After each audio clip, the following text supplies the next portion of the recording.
Welcome to Business Spotlight. I am joined today by Martin Howe, the founder and CEO of Dapper Labs. So, Martin, welcome to the call. It's good to see you. Thank you, Gavin. Pleasure. Nice to be talking with you this morning. Well, it's good to have you here. Martin, tell us a little bit about Dapper Labs. What is it that you guys do? Yeah, we're a software business based in Brighton, and we've built what we call a software platform that connects people to places. So it's partly a regional tourism platform that has unique engagement, but also it connects people very deeply with immersive attractions. So the technology inside a state-of-the-art attraction will respond to the audiences via their phone and via smart screens and kind of join up to create personalized experiences. That sounds very high tech and very up to date. So this is mainly aimed at the events industry. And is that local? Is that sort of Brighton and Sussex based or wider afield? Good question. Some of the most cutting edge projects we're working on are either in the US or Middle East. Right. These are huge projects, Yeah. hundreds of millions of dollars, and we're integrating with the latest technology for interactive game-based experiences as permanent attractions. Yeah. What we're doing now is taking that technology and bringing it into regions, towns, cities, and have that same level of interaction and personalized content delivery. Okay. How did you find yourself doing something like that? What's your journey to this point? A long journey because I'm not a young man anymore, but I've always been involved in tech, in the attractions, theme park, marketplace in different ways, and found that using, understanding emerging technologies, what's coming, what's around the corner, Yeah. understanding those and how you can connect them together, a bit like Lego bricks and building bits of technology kit out of technology that's coming to market. That's really been where we've been most successful, and that's what we're doing now. We're using the latest technologies. We'll talk about AI, I'm sure, using the latest technologies to Yeah. create brand new experiences quicker and more in more innovative ways than have been delivered before. And do you find that you're driving the market, in other words, by introducing technologies, people are responding, or are you responding to what people want and need to experience from their interactions? Yeah, good question. We tend to find we're at the cutting edge, hopefully not the bleeding edge of tech. And we work with a network, there's a whole industry Yeah. increasingly connected nowadays with online communications that we're using. And through meetings, online forums, and workshops, we are inventing and really are seeing how we can take these technologies and create brand new experiences. So pretty much we're used to building world's firsts of things. And I've been lucky enough to be doing that for most of my career, actually. So it sounds to me that part of your work is actually idea sharing, finding ways in which you can bring. But that sounds quite exciting. That sounds like an interesting place to work where you can not just do what you need to do, but you can actually bring your ideas and work with other collaborators, I presume in other industries and other businesses as well. But that's obviously a key part of driving the change, would you say? Yeah. Yeah, and absolutely. I mean, it's that creative piece. It's inventing, it's building new things, it's coming up with new ideas that it's not really a job most of the time. It's good fun. There are Yeah. some challenges always, but yeah, that's what drives a lot of us at this end of the market, building things that haven't been done before. So would you be prepared, for example, to engage with competitors in this process, or are you quite protective of your technologies and your ideas? Good question. I think increasingly technology is moving so fast, it's very hard to sit on some IP, some intellectual property, because Yeah. some tech will come along to replace it. Yeah. Increasingly in our industry, it's called co-opetition. Cooperation, yes. So I think we're used to that. If there's a large customer looking to do something exciting, they will pull together best of breed from the industry. And if you're at that table, you're in a good place. As long as you do own your skill set for that period of time. And it's Yeah. about being agile. It's about moving on, not sitting, not sitting still. It's moving quickly. The rising tide that floats all boats. Everyone benefits. Yeah, Absolutely. co-opetition. I like that. I like that as a term. I've used it myself as well. I think it's it's about the more growth mindset approach to developing business and not being fearful of the food on the table thing. That's really interesting. You mentioned AI in passing, but I don't guess it's a passing issue. It's probably very much at the core of your business. Tell me a little bit about how you're integrating AI. Yes, maybe just to touch on what we've been thinking about AI. So about 2 years ago, I co-founded a group called Brighton AI, which is a membership group based in Brighton, but we've now got 1,800 members actually from around the world. Yeah. And we have regular meetups in person and online discussing and debating AI, and we're getting top level speakers in. And the purpose of that for me is to make sure I'm plugged in to the very latest thinking, developments, strategies around AI. Yeah.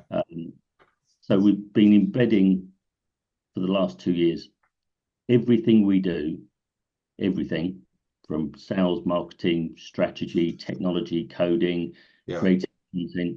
We use AI wherever we can. It's an imperative. Everything we do, we try to use AI for that task. Yeah. And it's to amplify our business. It's to make us more agile and scale quicker. I can imagine that several people hearing this may be thinking, well, that's okay for you. You're in a tech related business. I run an accountancy firm, or I run a building firm, or something like that. How would you explain to them the importance of AI in their businesses? Encourage them to engage. Yeah. So last year I suggested I'll share a screen what I call the 8 hypothesis, which is that every business should utilize AI wherever possible, and it's in 3 stages for 3 different business types.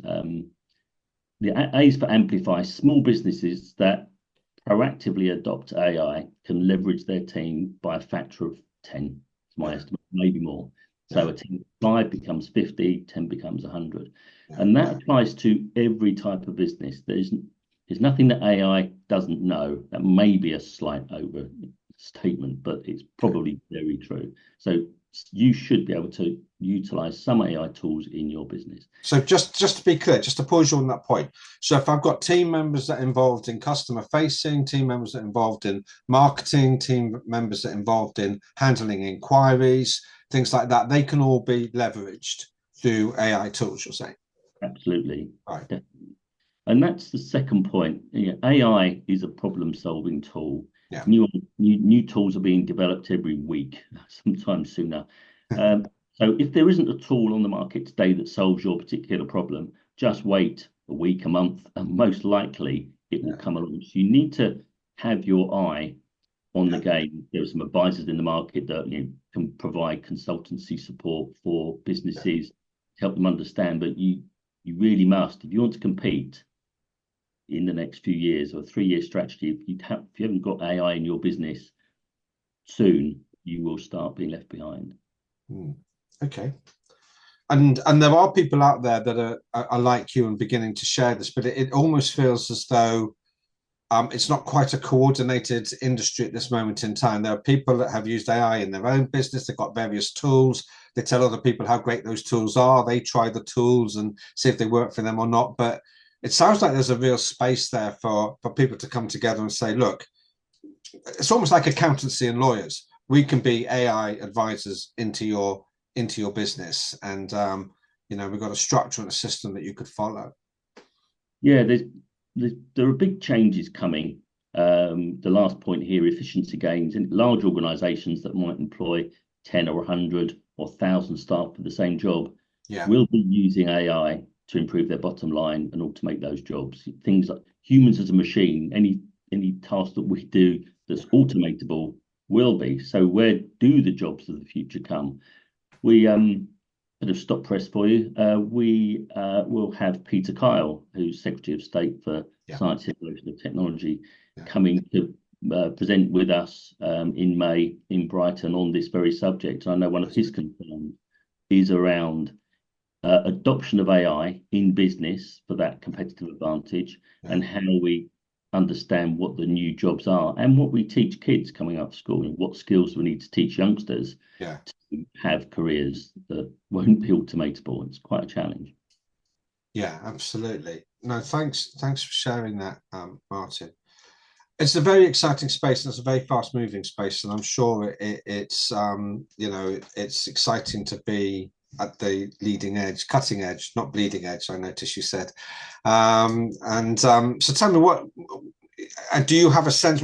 I advise businesses to plan ahead, to strategize, to set goals. I can imagine in your technology, those goals are going to be much shorter term than perhaps some others. What's next for the business, Martin? Where are you hoping or intending to take it? That's a good question. We are currently in a investment round where we can see how the platform we developed can scale. Right. If we deliver that, then the business does factor by 10, 20, 30 times. We see an opportunity in the next couple of years to grow significantly because it's a software platform. So it's about distribution, partnerships, things like this. But we've only been able to build that platform and scale it because we're using AI tools to automate all the things that we'd otherwise have to employ tens of people to do. So the efficiency of scale, our cost base will continue to be relatively low compared to the growth opportunities we see. So we see ourselves at a very exciting stage. The year or two ahead are going to be crucial for us to do that transformation. But we have the platform, and that's been as a result of being able to use AI to build tools that allow us to access vast amounts of data, create huge amounts of content, automate those in cloud-based services that 5 years ago wouldn't be possible. It's moving that. Very interesting. So I'm guessing on the basis of what you've said in your previous comments, if you were talking to other business owners, you'd be slightly adapting my message to them, which is always to plan ahead, always to be operating to clear objectives and targets. But you would say, yes, all of that, but with a mind to AI in particular, and looking at how these tools can help you multiply, leverage your business. Yeah, there's two things, aren't there? There's the human factor. Yeah. Comparatively speaking, now humans are really slow. They have to have meetings, have to get together, they have to think about how these changes affect their job. So we are slow. We take months and months to make a change. Whereas these technologies are changing really quickly. So we've adopted a strategy where we've got kind of a technology framework outside of our technology, or technology framework inside our technology. And these are kind of Lego brick-like components where we understand there's a function. Say, we'll use this software for this function today, and in 6 months' time, it will be another piece of software. We know it won't be the same thing. Or if it is the same thing, will it evolve quite quickly? But it's having that kind of functional architecture of the business and the product and the people, how you bring your people along quickly along that journey. I think that's going to be the biggest challenge. The integration between the human element and the systemization. Yeah, absolutely. Martin, it's been fascinating talking to you. Thank you for sharing your insights, and thank you also for encouraging business owners to be thinking about the new technologies. We all get so busy, caught up in doing our day-to-day, and the growth is in working on rather than working in the business, which is a phrase that us business coaches use very often. But thank you very much for your time. It's fascinating talking to you. You're welcome, Gavin. It's been a pleasure. Thank you.